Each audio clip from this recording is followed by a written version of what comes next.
할렐루야. 하나님의 크신 사랑이 우리 가운데 가득한 줄 믿습니다. 오늘 우리는 출애굽기 34장 18절로 23절의 본문을 가지고 우리 제목을 같이 한번 읽어봅니다. 시작. 내 인생의 새 출발. 이러한 제목으로 하나님의 말씀을 함께 나누도록 하겠습니다. 여러분, 사람을 두렵게 만드는 것들이 많이 있어요. 각자마다 내가 두려움을 느끼는 것들이 있을 것입니다. 그 중에 여러분, 새롭게 시작하는 것, 새로움이 우리에게 두려움을 줄 때가 있습니다. 시작이라는 단어는 참으로 가슴 설레게 하는 것은 맞습니다. 새롭게 시작하는 것, 기대를 주죠. 소망과 희망을 갖게 합니다. 열정을 가지고 새롭게 시작하려는 마음을 가지게 되는 것이죠. 하지만 설레임만큼 마음속을 채우는 것, 그것은 다름 아닌 두려움입니다. 내가 과연 그 일을, 내가 과연 그곳을, 내가 과연 그 사람을, 새롭게 시작하거나 새로운 곳을 가거나 새로운 사람을 만나거나 앞으로 닥치지 않은 일들에 대한 막연한 두려움이 우리의 마음을 사로잡습니다. 그래서 새로움은 항상 기대와 두려움이 동반되는 것이죠. 그래서 여러분, 많은 경험을 한 인생을 사신 분들, 그런 분들에게는 여유가 있습니다. 새롭게 시작에 대한 여유. 이 여유. 그래서 모든 일을 능수능란하게 대처를 합니다. 그런 사람을 우리는 베테랑이라고 말합니다. 참 그 사람은 베테랑이야. 많은 경기를 치른 운동선수들은요, 베테랑이 있습니다. 그래서 어려운 상황에서도 이겨낼 수 있는 그런 기술이 있는 것이죠. 풋내기 신인 선수와는 다름이 있다는 것입니다. 수많은 경기를 통해서 상황을 대처하는 능력이 생긴 것이죠. 그런데 여러분, 인생에서의 베테랑, 여러분은 여러분의 인생에서 베테랑이십니까? 스포츠는 베테랑이 있을 수 있습니다. 직장에서도 베테랑이 있을 수가 있습니다. 하지만 스포츠 선수가 플레이를 잘해서 베테랑이라는 소리를 들을 수 있다고 할지라도, 또한 직장에서 근무를 잘한다고 해서 베테랑이라는 소리를 들을 수 있다 할지라도, 그 사람이, 스포츠 선수나 직장인이 자신의 가정에서 베테랑이 될 수는 없습니다. 왜 그럴까요? 우리는 내일의 일을 알지 못하기 때문입니다. 어떤 일이 펼쳐질지 알지 못합니다. 배구나 축구나 야구, 공이 오는 방향을 통해서 몸을 움직일 수가 있어요. 왜요? 경험해 봤기 때문입니다. 하지만 인생에서 베테랑, 우리는 앞날을 알지 못하기 때문에 우리는 인생의 베테랑이 될 수가 없습니다. 우리 인생의 베테랑은요, 오직 하나님 한 분이십니다. 왜 그럴까요? 모든 인생을 아시고요, 다스리시고 미래를 준비하시는 분이 하나님이시기 때문입니다. 우리의 걸음을 인도하시는 분, 사람이 마음으로 자기의 일을 결정한다 할지라도 그 걸음을 인도하시는 분은 하나님이세요. 하나님의 뜻이 있기 때문에 하나님께서 새로운 만남을 허락하셨고 새로운 직장을 허락하여 주셨으며 새로운 방향을 향하여 걷게 하신 것입니다. 지금 내가 여기에 있는 것도, 또한 앞으로 살아갈 모든 시간들도 하나님만이 그 이유와 원인과 결과가 되십니다. 그러므로 우리는 하나님으로 말미암아 내 인생에 새 출발을 하셔야 됩니다. 뭐라고요? 하나님으로 말미암아 내 인생에 새 출발을 하셔야 됩니다. 하나님께서 내 생명을 보장하셨습니다. 하나님께서 내 생명을 지키셨습니다. 그래서 우리는 하루라는 삶을 살게 되는 것입니다. 아침에 일어날 적에 우리는 그래서 하나님께 감사하셔야 됩니다. 그리고 아침을 시작함과 동시에 하나님을 기대하셔야 됩니다. 하루를 다 살고 나서 지켜주신 하나님께 감사하는 것입니다. 오늘 본문도 이스라엘의 역사를 주관하신 하나님께서 이스라엘의 새로운 역사를 써 내려가신 이야기입니다. 우리 18절을 같이 한번 읽어보겠습니다. 시작. 너는 무교절을 지키되 내가 내게 명령한 대로 아비벌 그 절기에 이레 동안 무교병을 먹으라. 이는 내가 아비벌의 애굽에서 나았음이니라. 여기서 행할 행동의 근원은 바로 무교절을 지키는 것입니다. 그 이유는 무엇입니까? 애굽에서 나온 것을 기억하게 한 것입니다. 여러분, 무교절이 무엇입니까? 무교절, 어려운 말이 아닙니다. 누룩을 넣지 않는 떡을 먹는 날, 이게 바로 무교절이에요. 출애굽기 12장 17절 같이 한번 읽어봅니다. 시작. 너희는 무교절을 지키라. 이날에 내가 너희 군대를 애굽 땅에서 인도하여 내었음이니라. 그러므로 너희가 영원한 규례로 삼아 대대로 이날을 지킬지니라. 이스라엘이 애굽 땅에서 나온 날이에요. 해방이 된 날이라는 것입니다. 노예에서 자유의 신분이 된 날이 바로 이 무교절이었습니다. 이스라엘이 하나님의 전적 능력을 통하여 애굽에서 자유를 얻게 된 그날, 유월절을 지키는 날이 무교절이었습니다. 무슨 뜻이 담겨져 있을까요? 이 무교절을 지키는 것. 곧 너희가 새롭게 시작한 곳이 언제냐? 너희가 새롭게 시작한 곳이 어디냐? 누구 때문에 너희가 새로운 인생을 살게 되었느냐? 이것을 말하고 있는 것입니다. 여러분, 이스라엘의 시작은요. 여기에서 이스라엘이라는 단어에 여러분의 이름을 넣어보십시오. 나의 시작은 하나님의 전적인 능력으로 시작됐다는 것입니다. 나의 사업은 하나님의 전적인 능력으로 시작됐다는 것입니다. 지금 내가 이곳에 있는 곳은 하나님의 전적인 능력으로 시작됐다는 것입니다. 우리의 가정은 하나님의 전적인 능력으로 된 것이라고 말하는 것입니다. 세상을 살면서 기억력이 감퇴되는 것은 참으로 안타까운 일입니다. 하지만 인간은 편안하면 잊어버리는 망각의 동물이에요. 그래서 감사와 기쁨을 상실합니다. 자극적이고 매력적인 것을 더 좋아합니다. 그래서 새로운 곳을 찾아다닙니다. 새로운 것. 새로운 것 하면 기대가 되지 않습니까? 그런데 이 새로움이 대부분 죄로 이어질 수 있다는 걸 여러분 아십니까? 이스라엘 백성들을 생각해 보십시오. 하나님께서 약속하신 새로운 땅을 향하여 걸어나가는 인생길에 서 있습니다. 그들은 뉴 3N을 만나게 됩니다.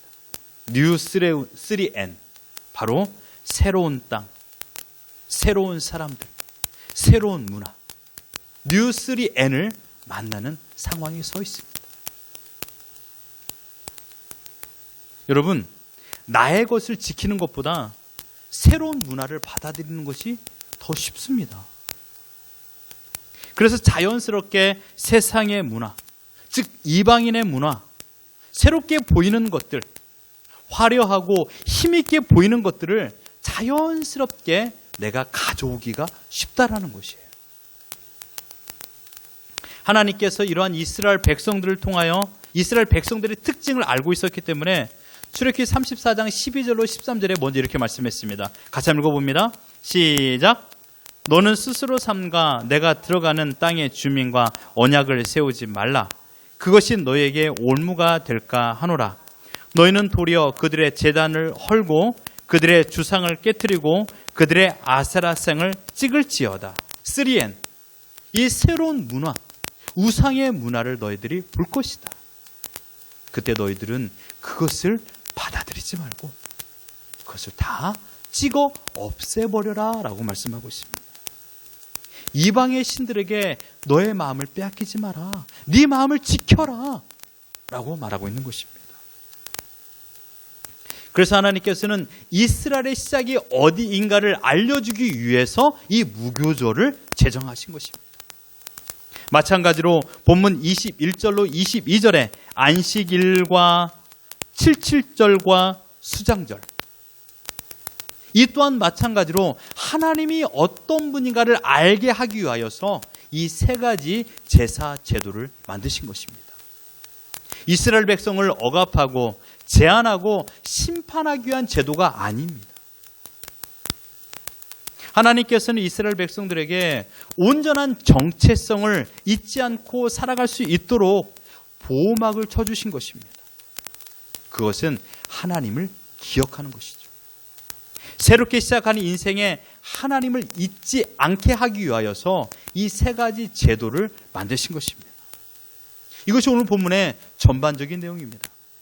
오늘 본문을 통하여 우리는 한 가지만을 생각해 볼 텐데, 하나님께서 모세에게 이스라엘 백성들에게 이 언약, 이 세 가지 제사 제도를 만드신 이유가 있습니다.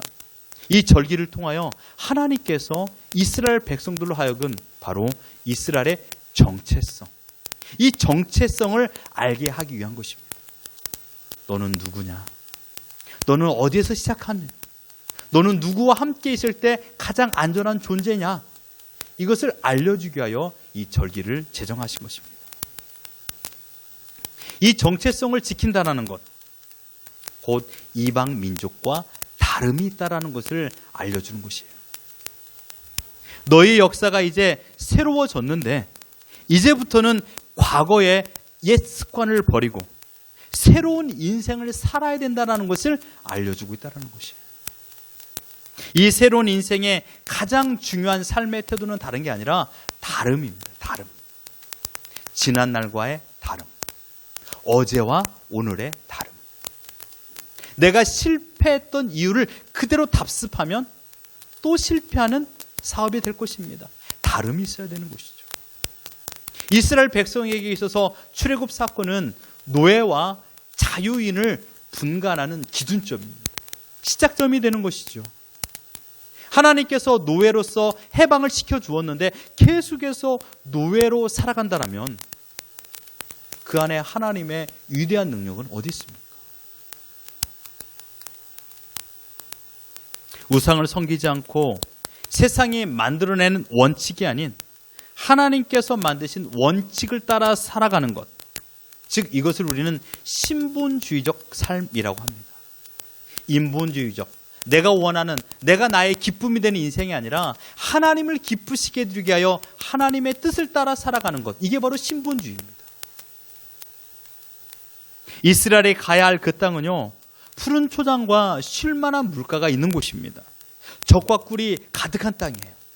여러분 눈앞에 아무도 주인이 없는 쉴만한 물가와 적과 꿀이 가득한 땅이 있다면 그곳을 정복하지 않겠습니까? 마찬가지로 그 땅에는 정복자들이 있었습니다. 사람들이 먼저 살고 있었다라는 것입니다. 그곳에 정착을 하고요, 자기들이 섬기는 신을 세웠습니다. 화려하고 힘있게 세웠습니다. 이스라엘 백성들이 그 땅을 향하여 갑니다. 근데 그곳에 먼저 화려하고 힘있는 우상들이 세워져 있는 것입니다. 이스라엘 백성들은요, 그 땅을 밟을 뿐만 아니라 새로운 것들을 만나야 됩니다. 그들의 문화를 접하게 되는 것이죠. 농경 문화, 유목 문화, 자녀 교육, 주거 문화, 모든 문화 속에 숨겨져 있는 우상들과의 만남이 있는 것입니다.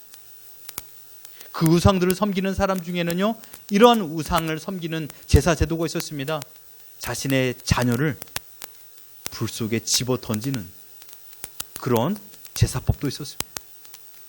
그래서 이스라엘 백성들 중에 그 우상을 답습하고 자기의 자녀를 불 속에 던지는 그런 일도 있었습니다. 내가 잘 되기 위해서 내 자녀를 죽이는 일. 하나님께서는 그러한 우상 문화를 결단코 본받지 말고 그것을 깨트리라고 말씀하고 있는 것입니다. 왜요? 나는 하나님께로부터 새롭게 시작한 사람이기 때문입니다. 같이 한번 읽어봅니다. 시작. 나는 하나님으로부터 새롭게 시작한 사람. 옆 사람에게 말하십시다. 당신은 하나님께로부터 시작된 새로운 사람입니다. 시작.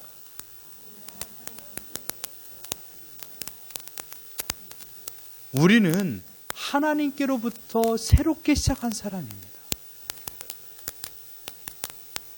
이것을 잊어버리면요, 그때부터 우리는 세상 사람과 다를 바가 하나도 없는 똑같은 사람이 되는 것이에요. 세상 사람들. 나는 하나님으로부터 새롭게 시작한 사람, 이것이 우리의 정체성입니다. 나는 누구이며 이 땅은 어떻게 오게 되며 이 땅은 누가 허락하였으며 우리의 가정은 어떻게 시작되었는가, 이것을 깨닫는 것. 이게 정체성의 확립입니다. 하나님께서는 이스라엘 백성들이 새로운 인생을 살아가야 하는 그 시점에 이 절기를 제정하신 것입니다. 항상 하나님을 생각하며 내 인생의 시작이 어디인가, 이것을 잊지 말라는 것입니다. 여기에 오늘 우리가 주일 예배를 드립니다. 주일날이 무슨 날입니까? 주의 날. 주님의 날을 기념하는 것이죠. 우리가 주일날 예배를 드림을 통하여 항상 하나님의 존재를 잊지 않고 하나님으로 말미암아 새로운 인생을 살게 되었다라는 것을 기억하며 이번 한 주도 하나님으로 말미암아 진정한 삶을 살아갈 수 있도록 하나님의 은혜를 기대하는 날, 이게 바로 주일입니다. 이러한 믿음의 태도, 이러한 삶을 살아간다면 우리의 얼굴빛이 어떻게 될까요? 우리 29절 같이 한번 읽어봅니다. 시작.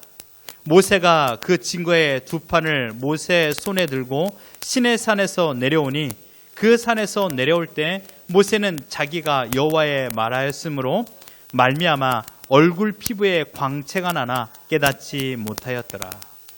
옆 사람 얼굴 보십시오. 얼굴에 광채가 납니까? 한번 보세요. 네. 웃지 마시고요. 네. 얼굴빛에 광채가 나는 것이에요. 왜요? 하나님과 동행이기 때문에. 하나님의 말씀을 듣고 하나님과 동행한 사람의 말과 행동은 광채가 납니다. 여러분의 일주일 생각해 보십시오. 여러분의 말과 행동에 광채가 났습니까? 향수샵, 퍼퓸을 파는 곳에 가면 내 몸에 향기가 납니다.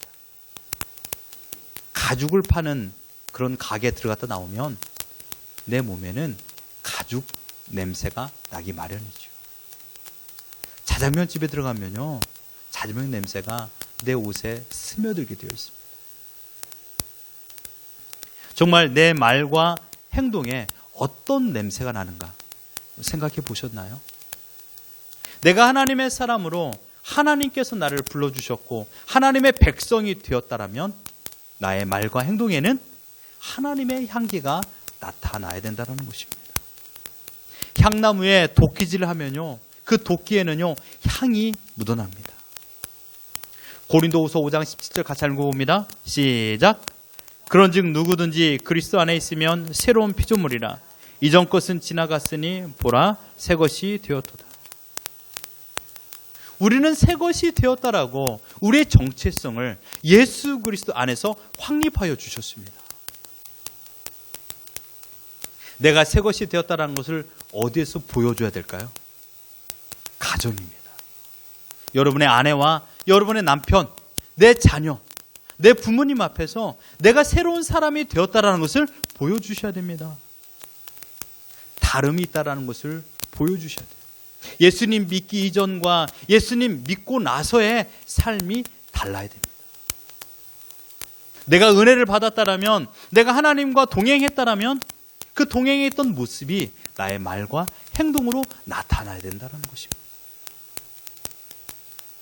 이런 정체성을 지키는 것이 이방 사람들과의 다름, 하나님을 믿지 않는 세상 사람들과의 다름으로 표현되는 것입니다. 이 다름이 있을 때 우리는 능력 있는 사람이 되는 것이에요. 우상을 섬기지 않고 세상이 만들어낸 원칙을 따르지 아니하며 하나님께서 만드신 원칙을 따라 살아가는 신본주의적인 삶을 살아간다면 그 사람은 세상을 바꿀 수 있는 힘이 있는, 능력 있는 삶을 살아간다는 것입니다. 옆 사람에게 인사합시다. 당신은 능력 있는 사람입니다. 왜요? 우리는 세상 사람과 다르기 때문에. 우리의 정체성, 하나님으로부터 시작된 새 인생이기 때문입니다. 사랑하는 성도 여러분, 쟁기가 지나간 밭은 흔적이라는 고랑이 남기 마련입니다. 예수 그리스도로 말미암아 성령으로 말미암아 새 사람이 되었다라면 성령의 흔적, 곧 캐리그마, 우리의 삶에 나타나야 되지 않겠습니까? 어떻게 해요? 우리의 말과 행동으로 하나님의 사람이라는 흔적이 나타나야 됩니다. 어제보다의 오늘의 다름의 삶을 사십시오. 우리는 예수 그리스도로 말미암아 새로운 인생을 출발하여 새로운 삶을 살아가는 자들로 부름을 받았습니다. 주님의 죽으심으로 내가 새로운 인생을 살게 되었습니다. 시드니에 온 것도, 가정을 꾸리게 된 것도, 새로운 직장과 사업과 새로운 학교에 가는 것도, 심지어 새로운 오늘을 사는 것도 모두가 하나님께서 허락하여 주셨습니다. 그러니 오늘이라는 하루를 마주할 때마다 새롭게 시작하는 인생이라는 것, 이 인생을 하나님께서 허락하셨다는 것을 잊지 마십시오. 어제와 똑같은 오늘이 아니에요. 단조로운 오늘이다. 이게 아니에요. 하나님께서 오늘이라는 시간을 허락하여 주셨습니다. 하나님께서 새 인생을 살아갈 수 있도록 우리에게 생명을 허락하여 주신 것입니다. 그래서 어제와 다른 오늘, 여러분의 마음가짐을 바꾸셔야 됩니다. 그래서 어제보다 더 복된 하루를 살아가는 것이, 더 기쁨과 감사로 하루를 살아가는 것입니다.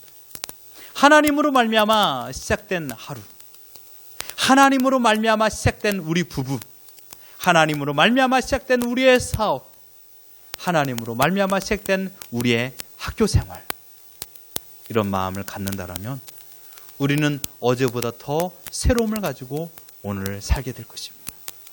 나를 기대하지 마십시오. 새로운 날을 허락해 주실 하나님을 기대하십시오. 그때 비로소 진정한 평안과 안식과 감격 가운데 오늘 하루를 살아갈 줄 믿습니다. 그래서 하나님을 기쁘시게 해드리는 우리 모두가 되는 예수 그리스도의 백성, 하나님의 사람이 되는 우리가 되기를 예수 그리스도 이름으로 축원합니다.